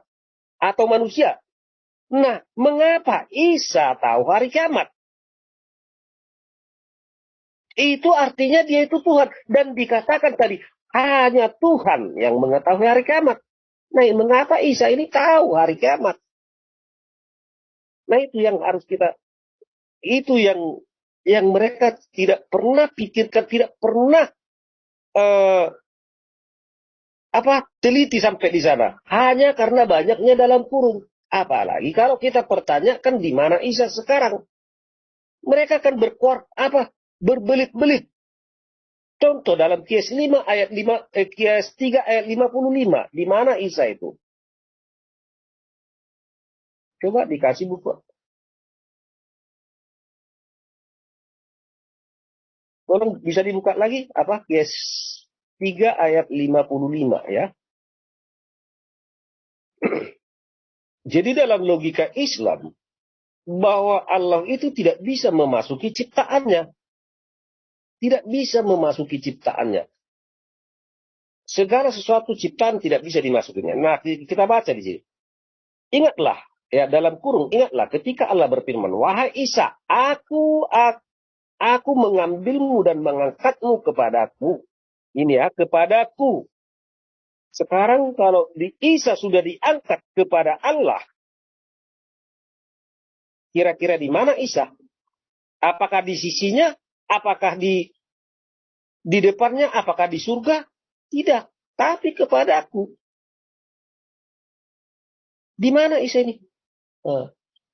Mereka tidak pernah mempertanyakan ini. Lalu ketika kita pertanyakan ini kepada umat muslim, Isa itu ada di surga.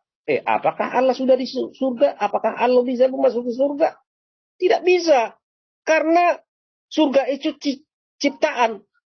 Allah itu tidak bisa memasuki ciptaan. Karena dalam logika Islam, kalau Allah itu masuk ke dalam ciptaannya, artinya ciptaannya itu lebih besar daripada dirinya. Sehingga dia tidak bisa memasuki ciptaannya. Cuman katanya Allah itu ada di arsinya. Nah, arsinya itu siapa yang menciptakan? Akhirnya kan berbelit-belit. Arsinya itu siapa yang menciptakan? Karena dia nggak bisa memasuki ciptaannya.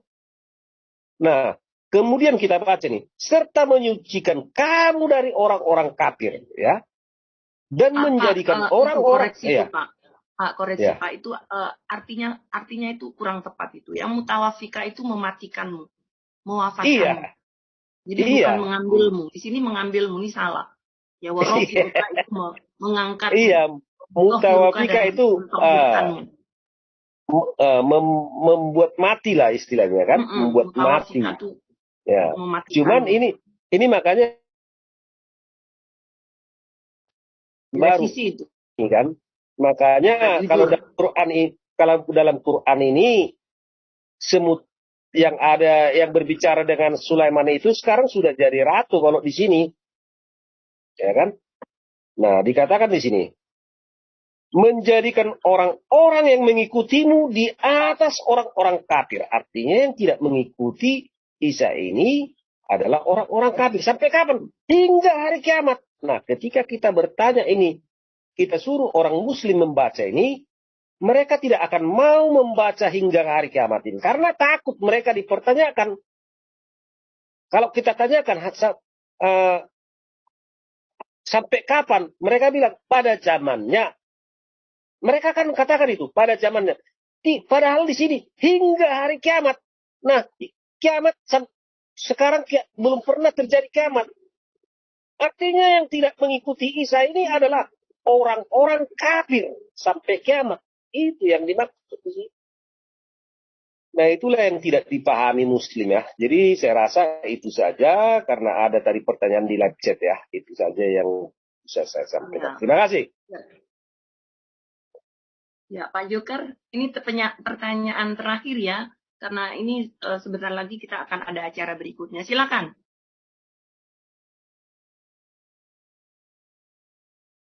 Joker, silakan. Masih di situkah monitor? Halo? Kalau tidak, kita akan segera tutup. Ya. Jadi malam ini sudah kita ketahui bersama ya, baik Muslim, baik teman-teman Kristen, kita belajar bahwa Musa menanggalkan kasutnya itu bukan di tempat ibadah. Ya, itu salah karena itu adalah perintah Tuhan, karena tempat di mana dia menginjakkan kakinya itu adalah kudus. Itu adalah pertemuan pertama Tuhan bertemu dengan Musa. Lalu ketika Ezra membaca kitab Torah itu tidak menghadap ke depan, tapi dia berhadap-hadapan dengan jemaat Israel yang di mana mereka itu baru pulang dari pembuangan ya. Jadi itu. Jadi tidak seperti ibadahnya orang Islam di mana imam menghadap ke depan, makmumnya ada di belakangnya seperti yang dikatakan oleh Kak Inama tadi ya, itu salah. Lalu berikutnya tadi Kak Inama juga bilang bahwa orang Kristen itu nyanyi-nyanyi padahal tidak ada perintahnya, itu salah besar. Salah besar ya. Raja Daud itu luar biasa menyiapkan tim penyanyi, tim musik itu dalam jumlah yang besar ya. Benar-benar mereka tuh dari kaum Lui banyak sekali ya, ada pemain gambus semuanya ada. Jadi Ainama lagi-lagi salah ya. Jadi karena itu teman-teman Muslim jangan percaya kepada mu'alaf. Ya baik, kita akhiri acara malam ini. Kita akan tutup dalam doa. Tuhan, terima kasih Kau memberikan kami kesempatan malam ini untuk belajar, mencerahkan kami Tuhan.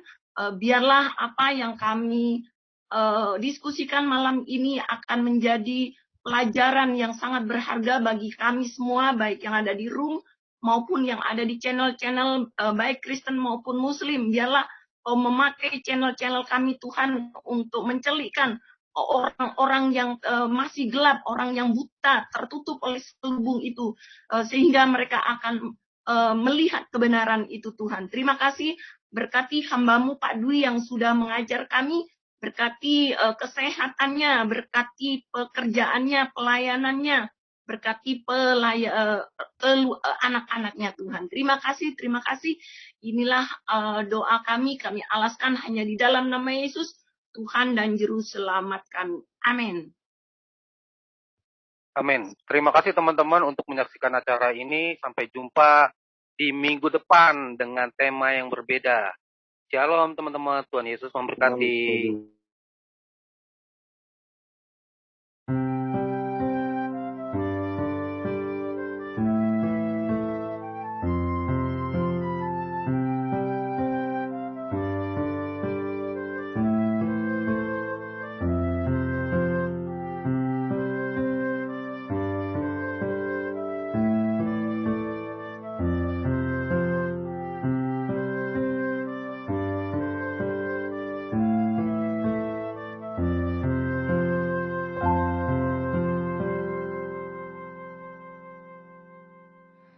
حينئذ قال له بطرس ها نحن قد تركنا كل شيء لكي نتبعك فماذا سيكون لنا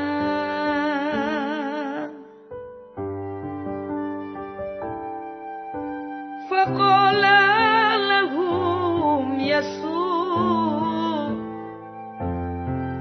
أقول الحق لكم عندما يجلس ابن الإنسان على عرشه المجيد في العصر الجديد ستجلسون أنتم الذين تبعتموني على 12 عرشا لتحكموا على قبائل بني إسرائيل 12.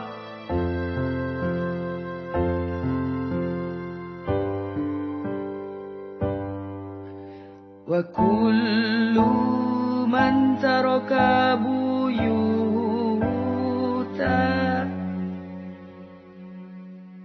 أو إخوة أو أخوات أو آباء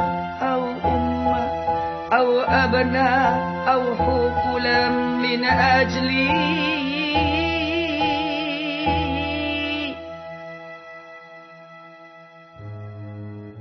فإنه سينال 100 ضعف وسيرة الحياة الآتية مع الله إلى الأبد.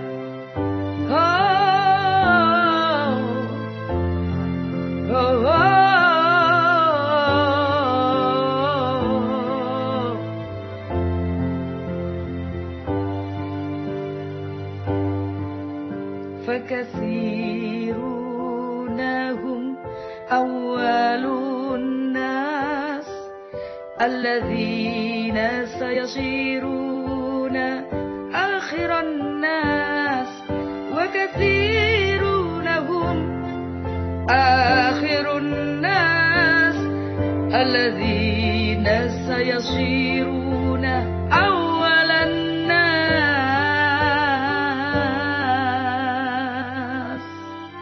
فإنه سينال 100 ضعف وسيرة الحياة الآتية مع الله إلى الأبد.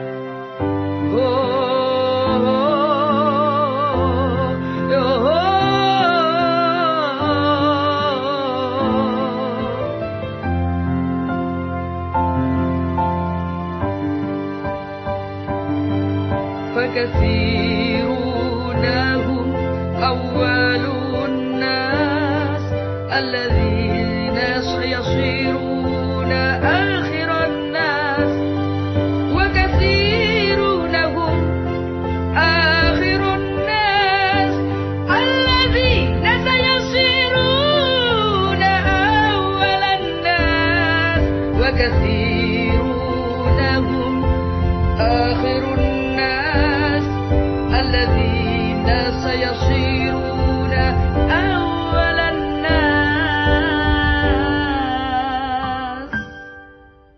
فكثيرون هم أول الناس الذين سيصيرون